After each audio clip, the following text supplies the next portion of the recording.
Teman-teman, pernahkah kalian melihat gambar tulang seperti ini, dan juga ini? Itu bukanlah tulang biasa. Tulang itu disebut dengan fosil. Fosil merupakan sisa-sisa atau jejak organisme purba yang telah diawetkan dalam lapisan bumi selama ribuan hingga jutaan tahun. Fosil dapat berupa tulang, cangkang, daun, bahkan jejak kaki. Untuk menjadi fosil, sisa-sisa hewan atau tanaman harus segera tertutup oleh sedimen. Bagian-bagian lunak seperti kulit dan daging akan membusuk terlebih dahulu.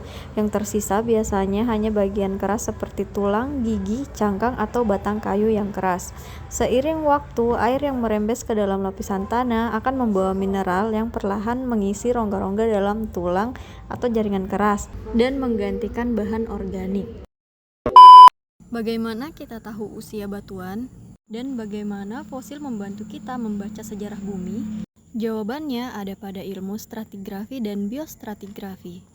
Stratigrafi membantu kita memahami susunan dan umur relatif lapisan batuan, sementara biostratigrafi menggunakan fosil sebagai petunjuk waktu untuk menghubungkan peristiwa geologi dari berbagai tempat. Jadi, biostratigrafi adalah tentang menggunakan fosil untuk memahami usia dan urutan lapisan batuan, tetapi apa yang membuat metode ini begitu andal? Kuncinya terletak pada prinsip yang sederhana namun kuat.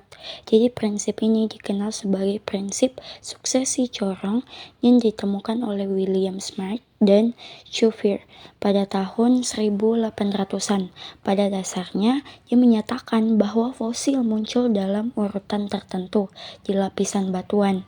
Jadi urutan ini konsisten di lokasi yang berbeda, yang berarti bahwa batuan yang terbentuk selama periode waktu tertentu dapat diidentifikasi dengan fosil yang dikandungnya. Berikut cara kerjanya spesies organisme yang berbeda hidup selama waktu yang berbeda dalam sejarah bumi. Saat organisme ini berevolusi, spesies baru muncul dan yang lama menghilang. Ketika organisme ini mati, mereka meninggalkan fosil yang terperangkap di batuan. Jika kita menemukan sekumpulan fosil tertentu di lapisan batu, kita dapat mengetahui kapan lapisan batu itu terbentuk. Misalnya, jika kita menemukan fosil dinosaurus tertentu di satu lapisan batu dan fosil dinosaurus lain di lapisan lain, kita dapat mengatakan bahwa lapisan dengan dinosaurus pertama lebih tua daripada lapisan dengan dinosaurus kedua. Untuk mengetahui informasi lebih lanjut mengenai fosil, kita bisa mengunjungi fossilid.info. Bagaimana sih cara menentukan fosil indeks? Jadi, fosil indeks adalah fosil dari organisme yang hanya hidup dalam waktu geologi yang pendek, tetapi menyebar luas secara geografis. Dengan kata lain, kalau kita menemukan fosil ini di suatu tempat, kita bisa tahu dengan tepat umur lapisan tersebut. Coba teman-teman perhatikan gambar di sebelah kanan. Ini adalah potongan vertikal dari lapisan batuan atau yang disebut kolom stratigrafi, di mana setiap lapisan mewakili waktu terbentuknya batuan dari yang paling tua di bawah hingga yang paling mudah di atas. Di dalam setiap lapisan, kita bisa melihat berbagai jenis fosil ditemukan, ditandai dengan bentuk dan warna yang berbeda. Nah, sekarang coba lihat bagian kiri gambar bagian yang bertuliskan range. Di sana terlihat garis-garis vertikal yang menunjukkan di lapisan mana saja tiap fosil ditemukan. Sebagian fosil seperti yang berwarna coklat atau hitam tersebar di banyak lapisan. Ini artinya organisme itu hidup dalam waktu yang panjang dan tidak cocok dijadikan fosil indeks. Tapi coba lihat fosil yang bentuknya seperti spiral berwarna kuning. Ia hanya ditemukan di satu lapisan, yaitu lapisan nomor 5. Artinya organisme ini hidup dalam waktu yang sangat singkat, dan kalau kita menemukannya di tempat lain, kita bisa langsung tahu lapisan itu berusia sama dengan lapisan nomor 5 ini. Karena hidupnya singkat dan distribusinya jelas, fosil spiral inilah yang paling tepat dijadikan fosil indeks. Sekarang kita akan menjelajahi sejarah panjang terbentuknya bumi yang dibagi ke dalam skala waktu terbesar yang disebut eon. Eon adalah pembagian waktu geologi paling luas, bahkan lebih besar dari era. Eon Hadden adalah masa paling awal terbentuknya bumi, sekitar 4,5 miliar tahun yang lalu. Saat itu, bumi masih berupa bola api panas, dikelilingi oleh tabrakan meteorit dan aktivitas vulkanik ekstrim. Belum ada kehidupan, bahkan kerak bumi pun belum stabil.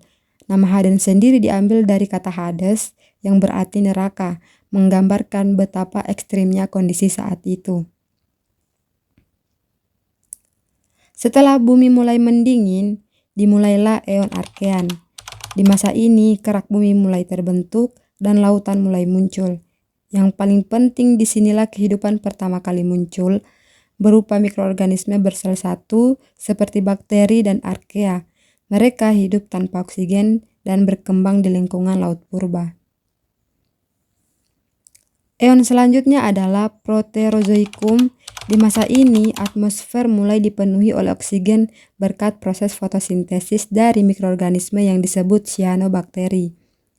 Kehidupan menjadi lebih kompleks, muncul sel eukariotik dan bahkan makhluk multiseluler sederhana. Ini adalah masa transisi besar menuju kehidupan seperti yang kita kenal sekarang.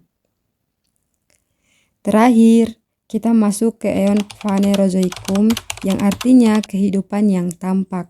Disinilah kehidupan mulai meledak dalam keragaman, mulai dari hewan laut, tumbuhan, dinosaurus, hingga manusia.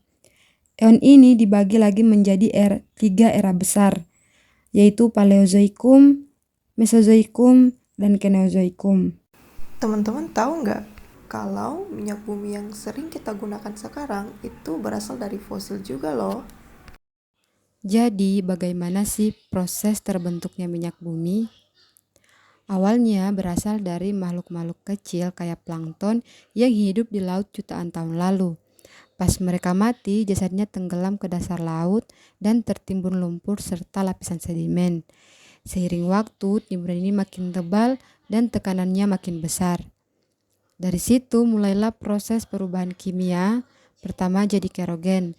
Terus kalau tekanannya makin tinggi dan suhunya juga pas sekitar 60 sampai 150 derajat Celcius, kerogen tadi berubah jadi minyak bumi dan gas.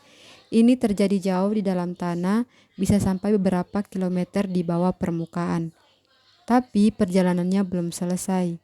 Minyak dan gas ini bisa bergerak naik lewat celah-celah batuan, sampai akhirnya ketahan dan terkumpul di tempat tertentu yang disebut perangkap geologi. Baru setelah itu tim survei geologi turun tangan, cari lokasi yang punya potensi cadangan minyak. Kalau hasil surveinya oke, baru dilakukan pengeboran dan minyak yang keluar nanti diolah lagi jadi produk yang sering kita pakai seperti bensin, solar, dan lain-lain. Kita juga bisa mengungkap usia fosil dengan penanggalan karbon. Karbon 14 adalah isotop radioaktif yang terus terbentuk di atmosfer melalui interaksi antara sinar kosmik dan nitrogen. Makhluk hidup, baik hewan maupun tumbuhan, menyerap karbon 14 sepanjang hidupnya. Namun, saat makhluk hidup tersebut mati, proses penyerapan berhenti dan karbon 14 mulai mengalami peluruhan. Proses ini mengikuti aturan yang disebut dengan waktu paruh, yakni jumlah waktu yang diperlukan bagi separuh dari karbon 14 dalam suatu sampel untuk menghilang. Dengan mengukur jumlah karbon 14 yang masih ada dalam fosil atau artefak organik dan membandingkannya dengan jumlah awal yang diperkirakan, kita dapat menghitung berapa lama waktu yang telah berlalu sejak organisme itu mati. Metode ini memungkinkan kita untuk menentukan usia berbagai peninggalan kuno, mulai dari tulang manusia purba hingga potongan kayu yang digunakan dalam konstruksi bangunan bersejarah. Karena waktu paruh yang relatif singkat, penentuan umur absolut fosil menggunakan metode penanggalan karbon hanya dapat dilakukan pada fosil yang berumur kurang dari 60.000 tahun. Untuk menentukan umur fosil yang lebih tua, para ahli paleontologi biasanya menggunakan isotop radioaktif yang memiliki waktu paruh yang lebih lama.